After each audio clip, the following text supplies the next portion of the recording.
Tu pena se lleva el viento, jilguera, no llores más. Volando se fue tu cría. Hi everyone, I'm Megan Wilson, artist and organizer with Clarion Alley Mural Project. Welcome to Wall in Response, a project featuring 16 poets responding to the social, political, and racial justice narratives of 4 murals on Clarion Alley, co-curated by myself and poet Maw Shein Win. Participants include poets Heather Bourbeau, Aileen Cassinetto, Tongo Eisen-Martin, and Stroffolino, responding to the mural Justice for Luís D. Góngora Pat by Marina, Perez-Wong and Elaine Chu, working with the Góngora Pat family and justiceforluis.org. Poets Carla Brundage, Jennifer Hasegawa, Terita Mikkel, and Kim Shuck, responding to the work What We Want by Emery Douglas, remixed by David Petrelli, Cuba, and Mace.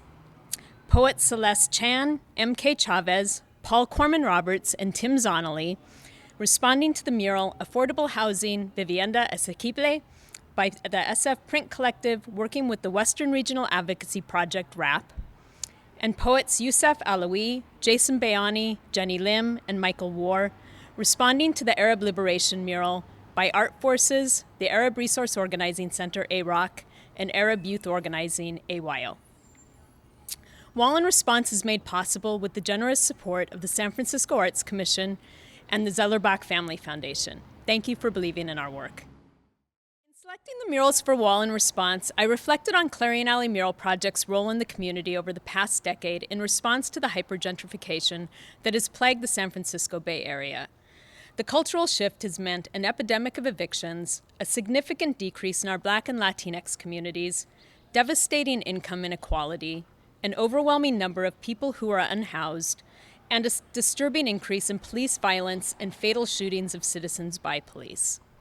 In response to these impacts of hypergentrification in the Bay Area and throughout the world, CAMP made the decision to prioritize projects that give voice to local and global narratives in support of social, economic, political, racial, and environmental justice. The 4 murals selected for Wall in Response exemplify successful collaborations between artists and larger organizing forces that represent this collective effort. Based on the walls selected, my co-curator, Maw Shein Win, invited Bay Area poets whose practices include social and political engagement to respond to the power of resistance reflected in these works. Thank you for joining us. Stay safe. Justice for Luís D. Góngora Pat, painted in 2018 by Marina, Perez-Wong and Elaine Chu, working with the Góngora Pat family and Justice for Luís, is a memorial to Luis Demetrio Góngora Pat, a 46-year-old man from the Mayan village of Teabo in the Mexican province of the Yucatán. Góngora Pat was killed by 2 San Francisco police officers in an act of police brutality on April 7, 2016, at the encampment he was living at on Shotwell Street following an eviction. Perez-Wong and Chu presented the mural to Luis's family and their supporters in an emotional ceremony on the 2nd-year anniversary of his death. The Justice for Luis campaign has continued its work towards justice and restoration in the name of Luís D. Góngora Pat through their advocacy and organizing efforts. My name is Adriana Camarena. I am a local resident here of the Mission District. And since April 2016, soon after Luis was killed by 2 SFPD officers, I have been accompanying the family of Luis Góngora Pat. And I am honored by their trust and their company as well, and all the things that we have taught each other. Luis Góngora Pat was 45 years old at the time of his death. He was a son, a brother, a father, a cousin, a community member. And he was living homeless at the time of his killing. What we know about the case is that SF Hot Team was called to the encampment because there was a complaint of a child crying, a baby crying in the encampment. And so the SFH team arrived to talk to a woman who was pregnant. She was fine, but in doing so, they saw that Luis had a knife. He wasn't threatening anybody. He just had a knife. And so they called 911 with no particular threat involved. When two officers arrived, Sergeant Nate Steger and Mike Malone, they exited their police car with weapons, drawing weapons immediately. Michael Malone drew a beanbag rifle and started shooting, calling out at Luis to commands in English that he could not understand, startling him. Luis, by all witness accounts, there are many witnesses, was simply sitting on the ground. We know from the autopsy that those first 5 beanbag rounds that Michael Malone shot all hit him on the back as he lay and turned to their shots to protect himself. Propelled by the shots, says one witness, he got up to his feet, which is when the officers started still yelling him, "Get on the ground, get on the ground." There are confusing accounts whether the knife fell from him, from his waistband where he often kept it, or from his hand. Either way, he was not a threat. Simultaneously to the beanbag rounds being shot, Nate Steger started shooting bullets. And at some point, Michael Malone also raises his firearm, beanbag rifle in one hand, firearm in the other. And you can see in a partial video that they aim downward as Luis is down on the ground, and Michael Malone gives the executioner's shot to the head, the only fatal wound to Luis's body. He died hours later at San Francisco General Hospital. That is what happened to Luis Góngora Pat. You'll often see him referred to in the media as homeless man, killed by SFPD, which erases everything that he was. I love this effort of putting the mural together to tell a visual story for those of us who can't read or write, but also to have permanence in our storytelling. I love the poetry, the spoken word, which is how Luis learned and got through, came here and got along with his encampment members who I had an opportunity to talk to, who Spanglished and their way through communications. So I really appreciate this. Luis always tells me, I always consult him, "Hey Luis, community members want to do this thing." And he always answers, "If it's positive, sure, why not?" And for me, my goal in this project is to transform trauma, the family trauma and the community trauma. So when we take this really painful story and transform it and work it again and again, it heals the family, it heals me, it heals all of us, and it connects us all, and it creates our own record, our historical record. So thank you very much.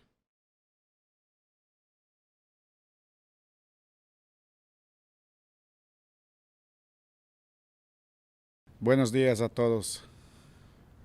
Mi nombre es Luis Armando Pat, primo de Luis Góngora Pat. Asesinado el 7 de abril del 2016. Él es mi primo y estoy aquí representando a la familia. Estoy aquí para agradecer y dejarles saber a todo este grupo de gente o de la comunidad que nos han ayudado a vivir esta experiencia muy difícil, muy traumático. Nosotros somos indígenas mayas, que nuestra pobreza nos empujó a llegar a este país, pensando que las cosas van a mejorar en nuestras vidas, en nuestras familias. Pero desgraciadamente a muchos de nosotros nos sucede algo en el camino de nuestra vida. El ejemplo de ello es mi primo, que este mural representa en nuestra vida y en la sociedad, no solo acá en este país, pero también en nuestro país, en nuestra familia, en toda la comunidad acá en San Francisco. Pero gracias a toda esta gente, a ustedes, a todos los organizadores o a toda la comunidad que nos ayudan a vivir con este trauma. Luis Góngora Pat fue un gran hijo, padre, amigo, primo, hermano, paisano, que hoy recordamos, que gracias a ustedes seguimos recordando. Él no hablaba bien el español, entendía el español, pero no lo practicaba mucho. Una anécdota que nos pasó aquí en este área, cuando él llegó, que yo me acuerdo. Acá en la taquería Pancho Villa, lo llevé a comer. Era como las 11 de la mañana y llegamos a la taquería Pancho Villa y le pregunté, "Basta, Kahanik Pring, ¿qué quieres comer?" Y él me dijo, un burrito, un burrito. Y le digo, dímelo en español. Y me lo dijo. Y luego le pregunté, ¿Bancanabuqué? ¿Qué vas a tomar? Y él no sabía qué contestar. Y digo, no sé qué hay. Me dijo, Bachani. Y yo le dije, ahí está la lista. Puedes mirar. Pero no sabía leer. Y yo en ese momento no lo pensé. Y yo le dije, lee, tú sí puedes leer, lee. Y me dijo que no. Y de último me dijo, Castenupechina, que nuestro pueblo significa que quería un jugo de naranja. Y yo le dije, que China no hay. Y empezó a reírse, empezó a ponerse un poco triste, porque él estaba mirando la naranja en el mostrador y no entendía por qué no hay. Y yo le dije que no ordenara jugo de China, que ordenara jugo de naranja dulce. Y él se puso muy triste. Y es cuando me acordé que él no hablaba bien español, no sabía leer, no sabía escribir. Y fue como fuimos conviviendo en este país. La tristeza de nuestra realidad que desconocemos cuando llegamos en este país, en esta ciudad. No sabemos cómo ordenar una comida, no sabemos cómo utilizar el transporte, no sabemos cómo pagar la renta, no sabemos cómo ir al hospital, no sabemos muchísimas cosas aquí. Y es lo difícil cuando llegamos. A mí me pasó lo mismo. Es bien difícil, pero aquí estamos. Estamos luchando por un cambio en nuestras vidas, aquí y en nuestro país. Desgraciadamente, este país no es como lo dicen. Es muy difícil vivir aquí, especialmente para los inmigrantes. Yo creo que todos los inmigrantes. Y es muy poca la gente que nos pueden ayudar en nuestra vida diaria. Es muy difícil encontrar ayuda para gente que esté llegando en este país, especialmente la gente indígena, especialmente la gente que no sabe leer y escribir, que solo está buscando una manera de vivir, una oportunidad para buscar un trabajo y tener un poco de dinero para poder sobrevivir aquí y en su país. Así que hoy estamos aquí para recordar todo esto y que no se olviden todas las familias que llegamos aquí, que hay que ayudar, hay que prestar un poco de ayuda a todos los amigos, conocidos, paisanos, para poder sobresalir en nuestras vidas, en especial cuando pasan muchos problemas en nuestras vidas, como el caso de mi primo, que desgraciadamente hasta hoy seguimos viviendo el trauma, el dolor, porque no es fácil. A ninguna familia se les desea o le deseo como lo que le pasó a mi primo, que dejó 3 hijos huérfanos, una viuda, sus papás, sus mamás, la mamá. Es muy difícil. Todavía siguen llorando la pérdida de su hijo, de su papá, de su hermano. Así que agradezco a todos ustedes por participar para seguir recordando la historia de la vida de mi primo, Luis Demetrio Góngora Pat. Agradezco a todos ustedes, a toda la comunidad, a una amiga que no tengo palabras para decirlo, se llama Adriana Camarena. Adriana, muchas gracias por todo esto. 4 años y medio viviendo con ella. Ella fue la primera persona que encontré que pudo ayudarme a sacar o a buscar ayuda, apoyo, ayuda legal, ayuda para todo lo que hemos vivido en estos 4 años y medio. Y todavía sigue. Ella ya asistió a Yucatán con la familia, creo que 2 veces y fallamos esta vez. Vamos para la 3ª o la 4ª vez, ya ni me acuerdo.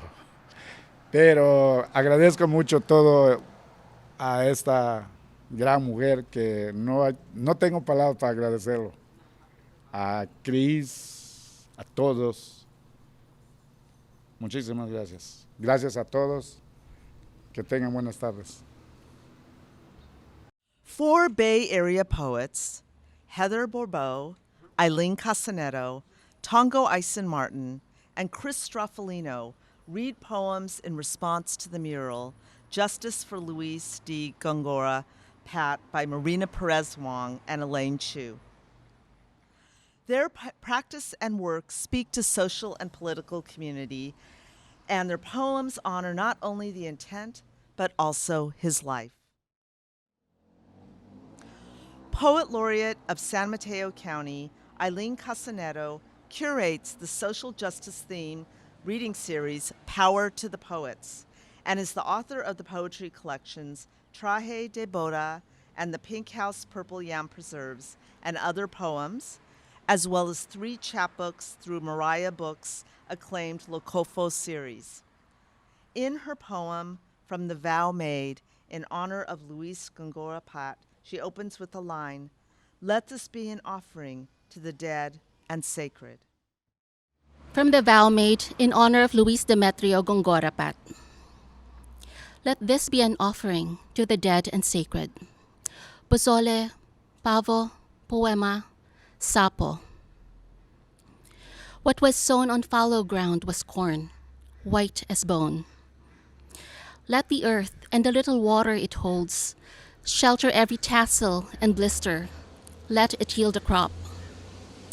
Somewhere north, your fate lies on a bedstone, head down, crouching so close to the ground.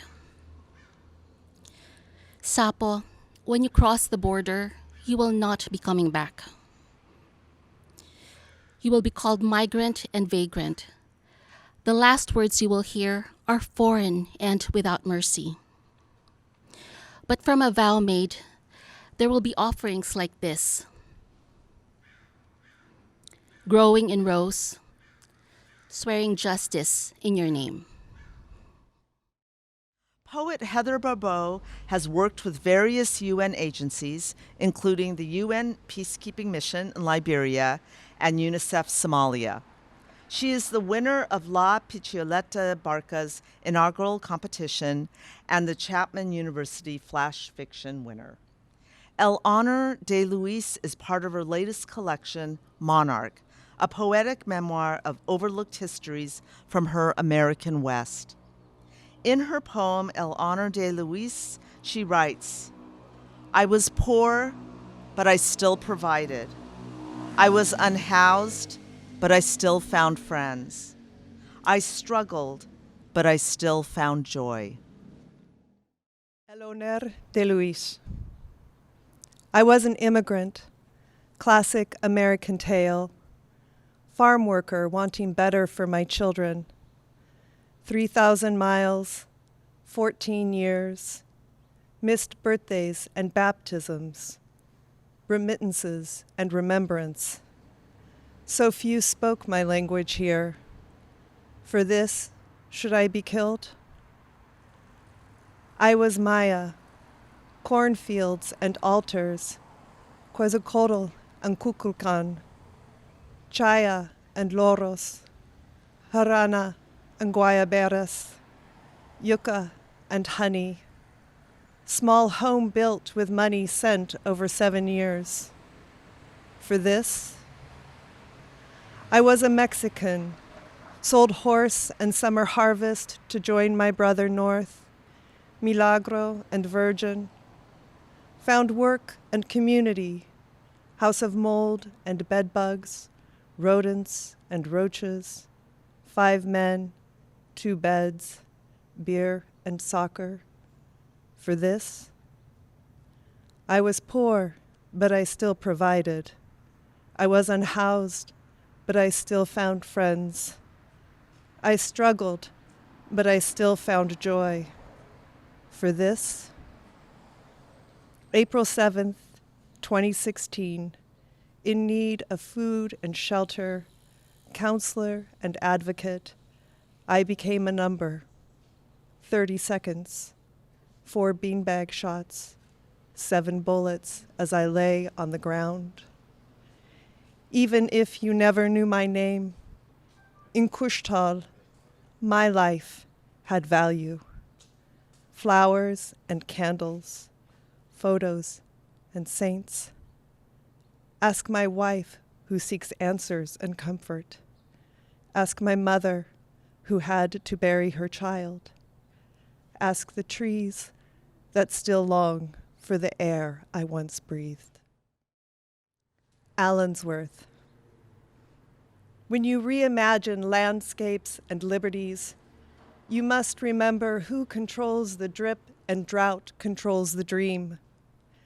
Allen Allensworth, born a slave, became seaman, minister, Kentucky delegate to Republican national conventions. 1908, Owens Valley farmers were cast aside for aqueduct to Slake, Los Angeles. 1908, Allensworth left the City of Angels to build a new Eden. Central Valley Rail Depot, fertile soil, access to water, founded, financed, and governed by blacks, free of racism, able to blossom and thrive. 4 years later, 100 residents welcomed Alwertha Hall, first baby born. 2 general stores, post office, school, library, bakery, drugstore, hotel, poultry and sugar beet farms, plaster and carpentry shops, girls' glee club, children's savings association, debating society. But railroad built a spur to avoid town, refused to hire blacks as depot's manager or ticket agent. Pacific farming never delivered enough water. And as James Meredith was shot trying to cross Mississippi Delta, arsenic was found in Allensworth water. Town was scheduled for demolition. In the Golden State, all roads begin and end with water. At town's dedication, Allensworth the man had said, "We must do as they did, settle upon the bare desert, cause it to bloom like a rose." But Adam and Eve had Pishon, Gihon, Chictagdel, and Pirat pouring forth from a single source. In 1908, Tulare Basin fed artesian wells, alfalfa, corn, and livestock. Men harvested fish with buckets. 20 years later, Tulare Lake had been drained dry.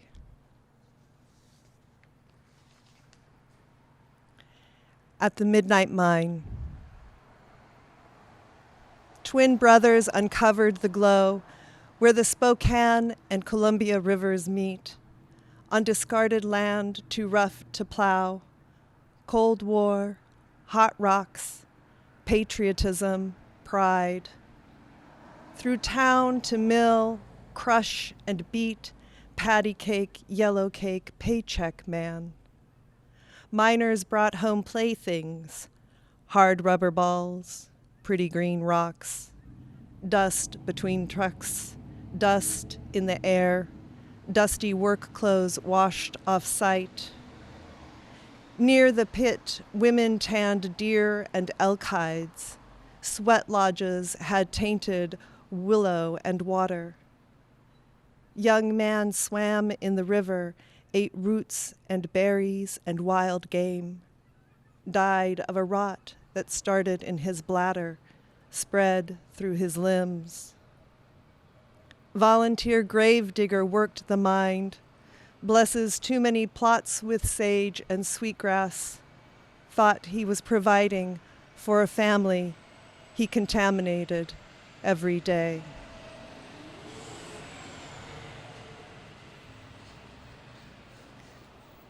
Where the deer find refuge. I turn my back as winter sun sets, and a fat sparrow hops between leaves, the full and the fallen.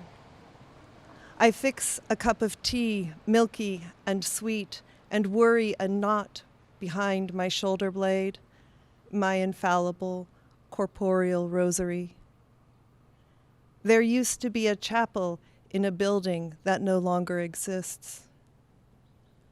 I mend my Bosnian slippers and watch a boat go down the Oolonga River, 1914, ripples and butterflies, ripples and butterflies.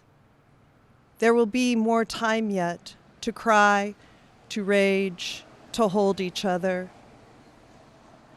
I raise my pen to meet thick paper, and a crow struggles against storm. The necessary can feel futile. There is a crack in the wood where the ants come in.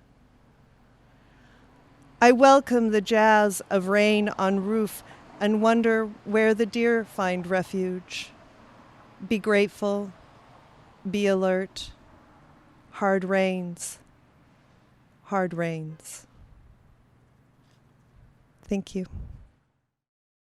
Poet, educator, and musician Chris Stroffolino lives in Oakland and teaches English at Laney College.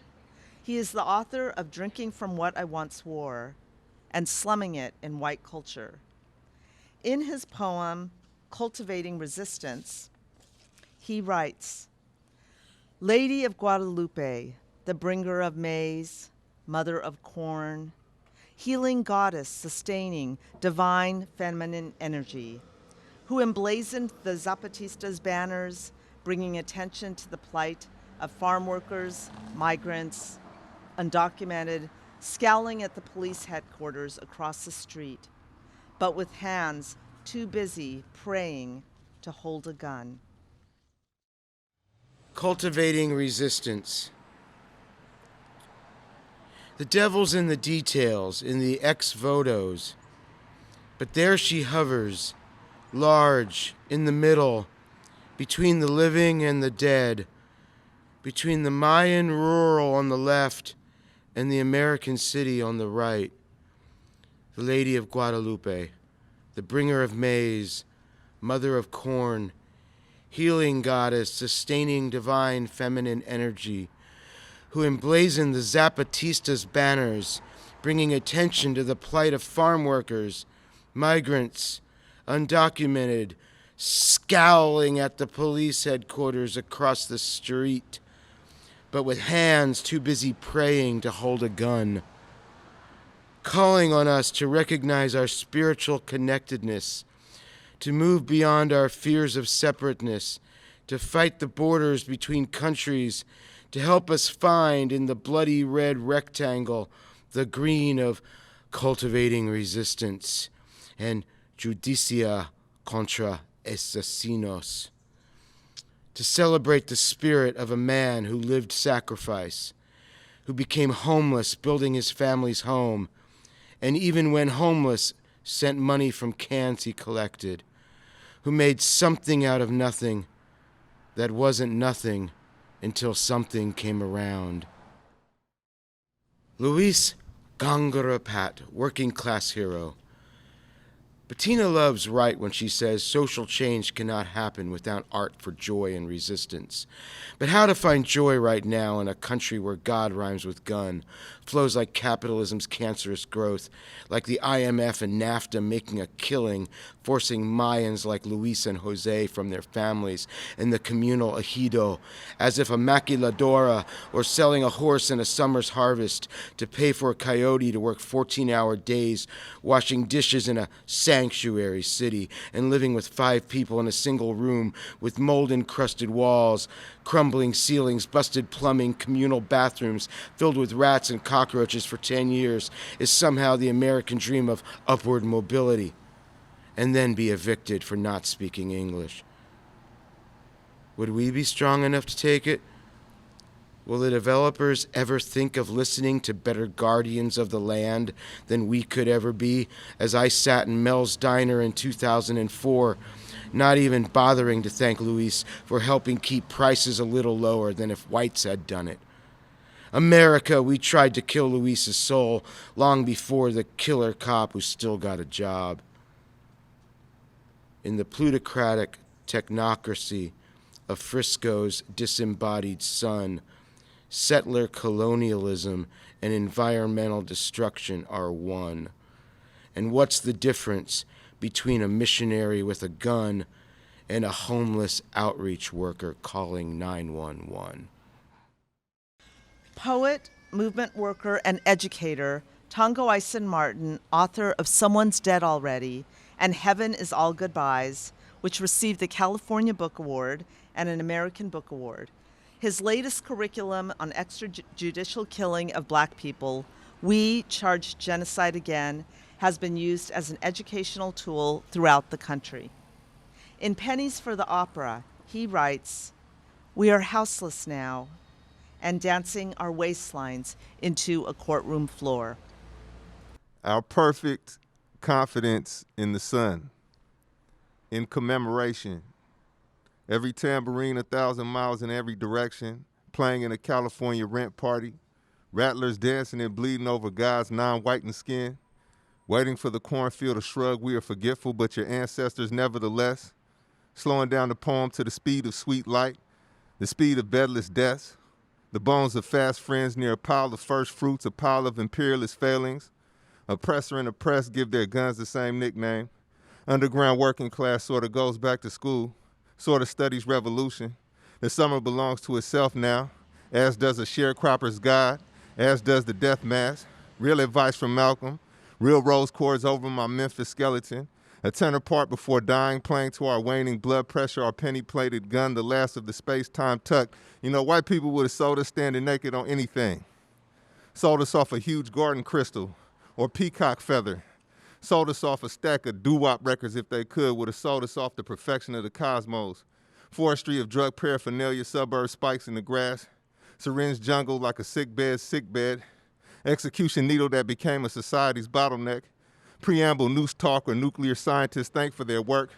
Activists who don't scream black power, rather black component. A painful season gone sentient and well-dressed, taken as a whole, taken in puppet skin. A sentient Sunday that married 15 sticks of dynamite. We are houseless now and dancing our waistlines into a courtroom floor. Atlantic Ocean throwing my voice into the city weeds, and the other Confederacy. I would double down on this poem, on this gang friendship. Signs of apocalypse in all directions. I'd run this poem into the ground. On my 5th skip meal today, Lord, we become even better friends. Dollar store notebooks in a mass context.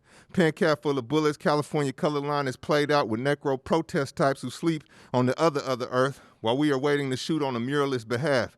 This waiting, like an old man's truancy of sorts, or a tear stain on a panther pamphlet, houseless bookseller speaking about little Bobby the Conqueror, a crisis of open-air corrections, chemical extradition, and war songs wearing off. Around the corner from South Texas, you pretended that prison is a river. You married your American cop, black skin, white mantras, like normal speed bullets changing a normal life, like walking back to the United States in defeat.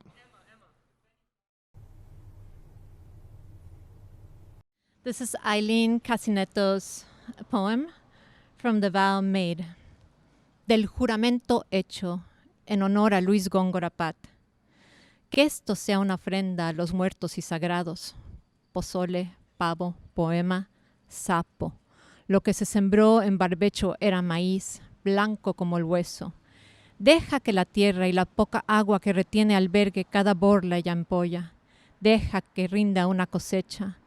En algún lugar del norte, tu destino yace sobre una piedra de asiento, cabeza abajo, agachado, tan cerca al suelo, sapo.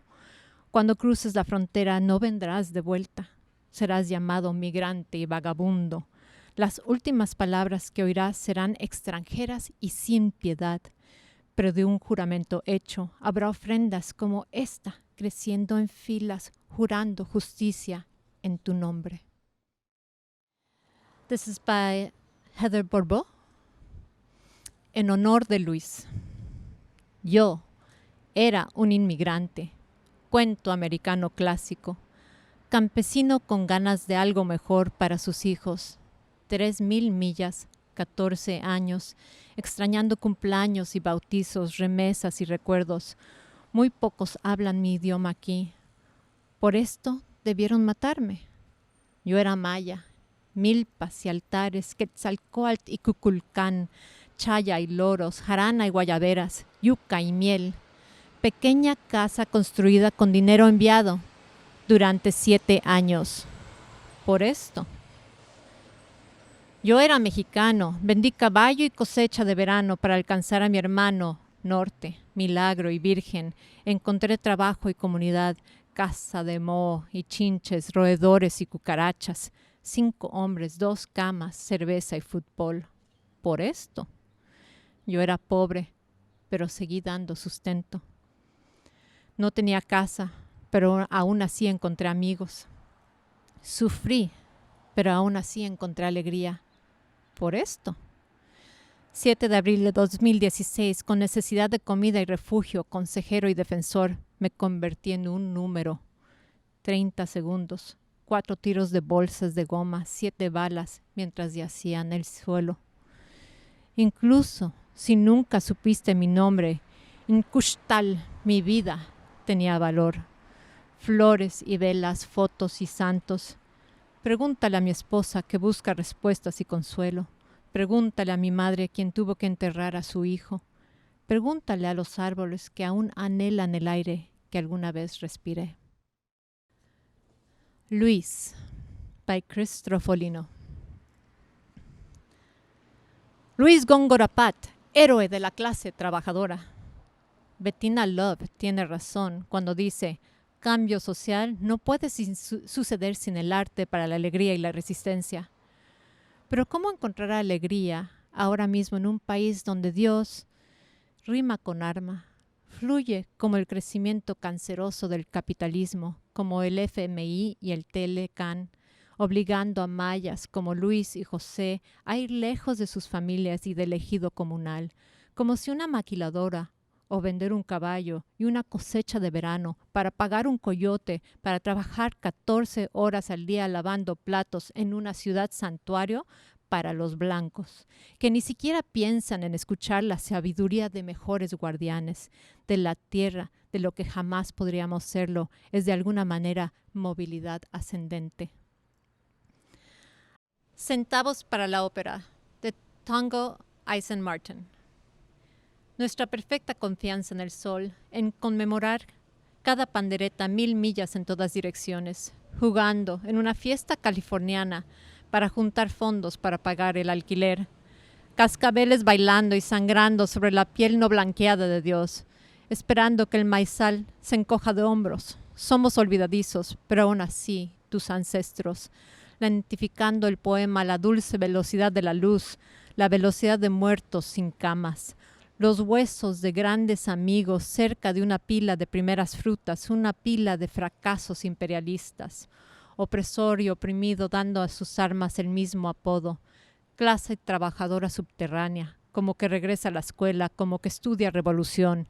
El verano ahora pertenece a sí mismo, así como el dios del aparcero, así como la máscara de muerte. Verdadero consejo de Malcolm. Verdaderas cuerdas de rosas sobre mi esqueleto de Memphis, tocando la parte de un tenor antes de morir, tocando para nuestra presión sanguínea menguante, nuestra pistola chapada en centavos, el último tiempo-espacio ajustada. Los blancos nos hubieran vendido parados desnudos sobre cualquier cosa, vendidos sobre un jardín de cristal enorme o una pluma de pavo real. Nos hubiesen vendido sobre una pila de discos doo-wop, si hubiesen podido, nos hubieran vendido parados sobre la perfección del cosmos. Bosques de bienes parafernales de droga, picos suburbanos en el pasto, jungla de jeringas como la cama de enfermos de la cama de enfermos. Jeringa de ejecución que se convierte en cuello de botella de la sociedad. Preámbulo al discurso de la soga o al científico nuclear agradecido por su trabajo. Activistas que no gritan poder negro, más bien componente negro. Una temporada dolorosa, temporada vuelta sensible y bien vestida, tomada en su totalidad, tomada en su piel de títere. Un domingo sensible casado con 15 varas de dinamita. Estamos sin hogar ahora y meneamos nuestras cinturas hacia el piso de la corte.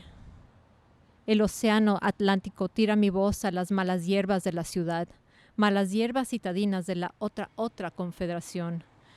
Yo pondría doble énfasis sobre este poema, en esta amistad pandillera. Señales del apocalipsis en todas direcciones. Yo desgastaría este poema. En mi quinta comida omitida, hoy, Señor, nos hacemos mejores amigos. Cuadernos de la tienda de $1 en un contexto masivo. Tapa de pluma llena de balas. La línea de color en California se juega en tipos de protesta necro que duermen sobre la otra tierra. Mientras estamos esperando tirar de parte de la muralista, esperar a tirar. Un tipo de absentismo escolar de un viejo o una mancha de lágrimas sobre un folleto de las panteras. Vendedor de libros sin hogar, hablando de Bobby el pequeño conquistador. Una crisis de correcciones al aire libre, extradición química y canciones de guerra desvanecientes. A la vuelta de la esquina del sur de Texas, tú finges que la prisión es un río. Tú te casaste con un policía americano, piel negra, mantras blancas, como balas a velocidad normal, cambiando una vida normal. Como caminando de vuelta a los Estados Unidos en derrota. Hi, I'm Marina Perez-Wong. And I'm Elaine Chu. We're Twin Wells Mural Company. This mural was really special when Megan and Christopher approached us to do it, and we were honored to be able to do this for Luis's memory, his spirit, and his family, and for the community. Started, we had that design from Patrick set up where there was a Virgin Mary and Luis was here in the center, and they were thinking that we were going to put these what do they call them? Little vignettes. The vignettes, and include his story in those. I think that was part of it. Was it?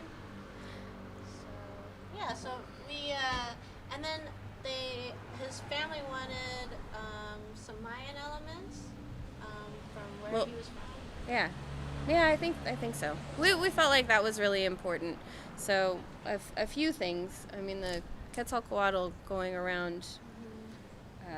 Just like, depicting life and death, the cycle, and this pattern here is a Mayan pattern. We use the color green specifically because we want in lots of our murals to create a sense of healing, and so green is the color of growth, it's the color of healing, and we really try and push that in all of our murals, but that's something specific to this wall. We want the community, his family, and his story to be heard, but also to have some healing from that trauma. And then so we could talk about the little vignettes. They depict Luis's story from the beginning in his hometown in Teabo. Is that?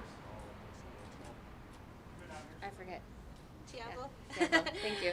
I guess him and his brother used to go around the community, and so you can see him. He's the older of the two, and his younger brother, used to have a twin, and they'd in that community, and you would walk around as twins, and the community would kind of bless you with food offerings or things that they needed, because twins were looked at as like a sign of like magic, something special that you have to give them more because they're two. And so when one of the twins died, Luis took over in his place, and so they would both walk around the community as sort of twins that weren't really twins, but the community took care of them still. So and then this one is of him and his brothers and sisters, and just being in the fields, and they would be playing games, but really they'd also be working at the same time. So it's that dynamic of enjoying life and still pushing the fruit of the labor. Yeah. to feed their families. To feed their families. Yes. And then we have this one where you could see Luis is in the center, and his brother left and went to San Francisco first, and you can see him kind of in the background. So in front of Luis is this book of San Francisco, and kind of him thinking about heading to with his other brothers. Yeah, to work and provide for his family. And that takes us to our next piece. So he used to work at Mel's Diner, and he would work and he would take the money that he made and send it back home. So we wanted to show that. So we put some money in the envelope and wrote to Mama and Papa. And you can see him. He's got his he was a outfit. dishwasher at Mel's, but then he lost his job, and I think because he spoke Mayan, he didn't speak or he felt more comfortable speaking Mayan. So I think it was really hard for him to communicate, and that's kind of an important part of the story, is that loss of communication. With the police, and they didn't really try. Nobody could communicate with him to de-escalate the situation. Yeah.